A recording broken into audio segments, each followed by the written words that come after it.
Kəlbəcər qazimiz birinci qrup əlimizdir, düzdür.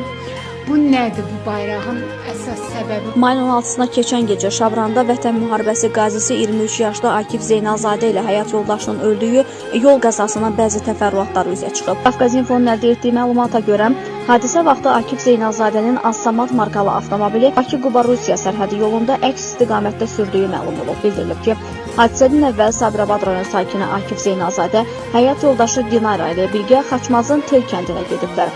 Onlar Dinaranın birinci nikahdan olan övladını onun valideynlərinin yanında qoyaraq Bakı istiqamətində yola düşüblər.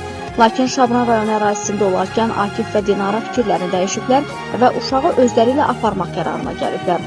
Buna görə 23 yaşlı Akif avtomobili saxlayaraq geriyə əks istiqamətdə hərəkət etməyə başlayıb. Nəticədə avtomobil öz yolu ilə hərəkət edən Renault markalı yük maşınına çırpılıb. Akif və hamilə həyat yoldaşı hadisə yerində ölüb. Faktla bağlı araşdırmalar davam etdirilir. Biz bayrağı sonra bir kəsək. Allah, nə gözəl.